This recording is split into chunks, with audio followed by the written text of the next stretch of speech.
everybody, this is dkdynamite, and tonight we're going to be talking about the Season 1 timer extension for MW3 Zombies, how the Dark Aether map is going to work, plus some other surprise updates. Definitely stay tuned. But before we jump into that, be sure to hit that subscribe button down below, drop a like, and also as a reminder, we got plenty of brand new coverage going up over on dkdynamite.com, expanding on all the content you're seeing here on the channel, just in the form of articles on the website, and plenty of tweets every single hour on Detonated's Twitter. Now, a couple days ago, I posted a separate zombie video talking about everything we know so far that is coming to MW3 Zombies in the future. A bit of the info we talked about in that video did get confirmed for Season 1, but the other bits of info, which I think you'll find interesting, the video's linked down below, are probably just for Season 1 Reloaded or future seasons altogether. That video is still relevant, but the one here tonight is just about Season 1 on its own. Now, we did get our first look at the beautiful Dark Aether in the recent Season 1 gameplay trailer. As you wrote on Detonated, enter Dark Aether Rifts for the hardest challenge yet, coming on December the 6th. It's probably going to be the prettiest skybox we've seen since, what, Revelations, but this is on current gen hardware, mind you. Really excited about this. A lot of details were given in the Season 1 blog post about what we're going to be seeing in just, what, a couple of days time.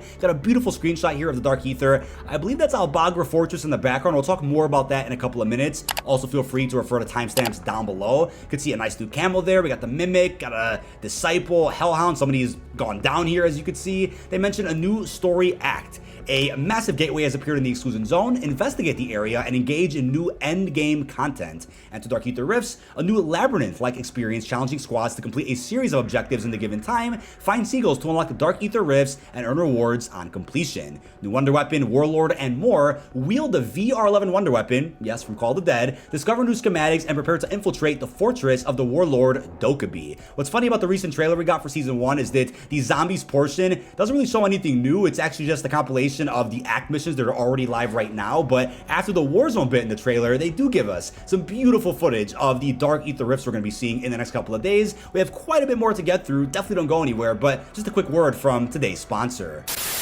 Now, tonight's video is sponsored by LagoFast. If you're looking to get into some good lobbies, especially for camel grinding or nukes, then look no further than LagoFast. Players can already jump into bot lobbies in Modern Warfare 3, all while reducing their ping and boosting their FPS. Now, the LagoFast app is mainly for PC gamers to solve high ping issues and bring the best experience to gamers. The LagoFast box, however, is primarily for console gamers. Both the LagoFast app and LagoFast box do support bot lobbies. In addition to Modern Warfare 3, LagoFast does support thousands of other games and all devices. In addition to Modern Warfare 3, LagoFast does support thousands of other games and even all devices. Getting bot lobbies can certainly be a challenge, especially when dealing with different VPNs or even reverse boosting, which isn't an easy task. Sometimes you just want to lay back and casually get things done in game without feeling like you're playing ranked. Now, you can also use LagoFast Boost to download Modern Warfare 3 even faster. Yes, the file size is huge. Now, you can get up to 70% off your order when using the following discount code that you see on screen. Be sure to check out the special link down below in this video's description or the pinned comment, and thank you to LagoFast for sponsoring tonight's video.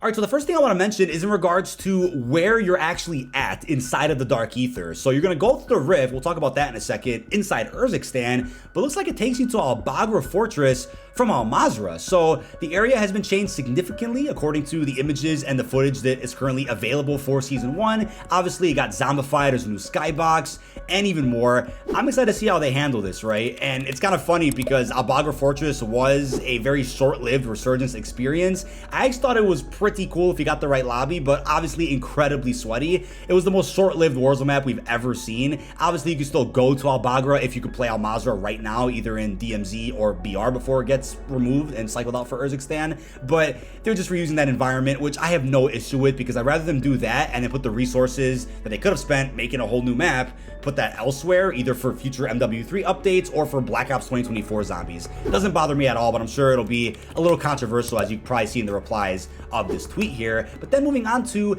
a new story act available at launch. As operators continue to push further into the exclusion zone, a new anomaly appears. Sent to investigate, Operation Deadbolt strike teams are pulled through to their side in their first major encounter inside the Dark Aether. Expect a new story mission that begins the next act of content with tasks that will test your abilities in the fights ahead. So, starting with that, it kind of implies there's an Act 4, but is this the same thing as what got leaked recently, which is a full-on Easter egg quest, apparently titled Fear of the Dark? It's unclear if that's what this is. Is this an Act 4? I mean, if they want to do an Act 4, that could sit at the menu, I guess right next to Act 3. They could just kind of squeeze that in a little bit. That could be what this is. that's the way they kind of refer to it as in this blog post. I mean, we'll just have to wait and see how this works, but it will be interesting if we do get a traditional Act 4, kind of similar to the missions we have in game right now, while there could also still be a separate main quest that provides you 0 guidance, similar to the quest we had over in Cold War's Outbreak. That could be how this works, and I'll elaborate more on this when we learn more information. I wonder if to do a separate zombie blog post in the next few days. That's totally plausible. The Season 1 update brings additional challenges and rewards, including new prestige challenges to explore, a new Warlord to battle, an exciting new wonder weapon, new schematics and acquisitions, new secrets, and introducing the deadly but lucrative Dark Aether Rifts. Perfect segue.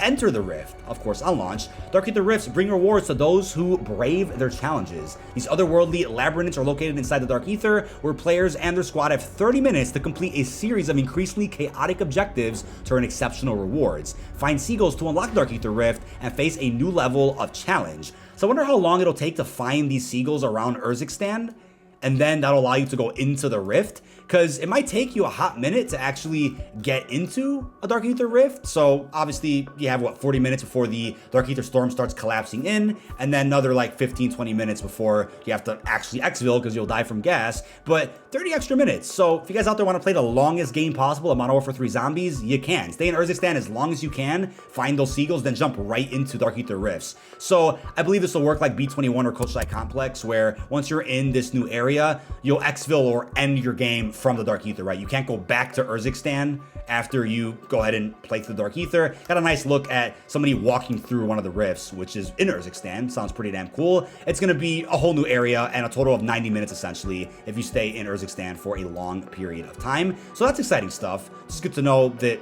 you get more time in game now, which is excellent. And maybe there's an Easter egg within the Dark Aether itself, or maybe it's just the Act 4 mission, or there's another quest that they've secretly added to Urzikstan. We'll find more about that in the next couple of days. New wonder weapon, the VR11, also available at launch, returning from Black Ops 1's Call of the Dead. Season 1 brings the all-new VR11, turn enemies into allies with the powerful VR11, shoot zombies and transform them into humans, or blast humans to mutate them into friendly zombies. As you might expect, transform humans join you in the fight, drawing the attention of nearby zombies, while transform zombies will commence their ceaseless hunt for your enemy's flesh. So definitely a step up from the BO1 version, which in my opinion wasn't very good. I know even in custom maps on BO3, the VR11 isn't the greatest, but still fun to look back at for the sake of nostalgia. It's a 10-plus-year-old wonder weapon. It's obviously going to be a lot better and easily the best version we've ever had of it when we see it in Modern Warfare 3 Zombies. Definitely excited about that. New schematics though, really exciting stuff coming to the game on December 6th. We're going to have a Rift run,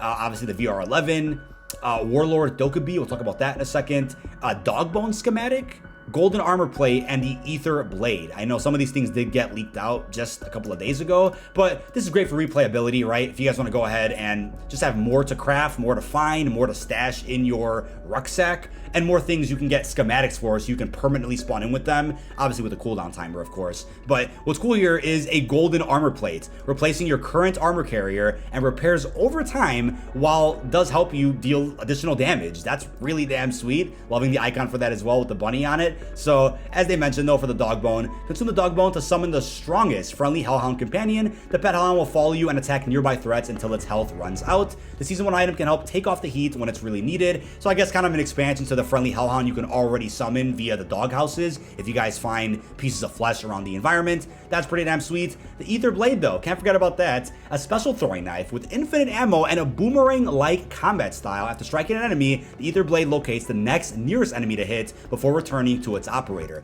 What does that sound like, right? That is definitely sounding like the Hell's Retriever that we had over at Mob of the Dead and even Blood of the Dead. Really excited to see this. I mean, the boomerang-like effect's going to be a lot of fun. Saw a glimpse of it in the Season 1 gameplay trailer, and we got a nice image of it, I think, in the Season 1 blog post as well. That's going to be great. I mean, if only it can grab power-ups for you. I don't know if it can do that. I guess we'll learn more about it relatively soon. But can't forget about the Dokkaebi Warlord coming mid-season. This is the only mid-season update for zombies that we know of as of right now. There's probably going to be more. We'll learn about that at some point in the future. But hoping to counter Operation Deadbolt's technological advantage in the exclusion zone, Jack Fletcher, leader of Terminus Outcomes, will deploy another of its lieutenants to the battle space in the coming weeks. South Korean-born Dokkaebi will bring with her an intimate understanding of electronic warfare and a fleet of self-programmed anonymous drones ready to wreak carnage on Operation Deadbolt's objectives from the sky. So I got a nice image there of what appears to be, I guess, another fortress you can go to, or just a reskin fortress that's already in Urzikstan. Got a new boss to face off against. Hopefully this boss does drop some other valuable loot as well. We'll just have to wait and see how that is going to work. But overall, like we wrote on Detonated, Zombies is only going to get better and better with each update. The community backing behind the mode is clear. Season 1 is definitely going to deliver. And it's only the beginning. I mean, like I mentioned on the podcast recently, it kind of feels like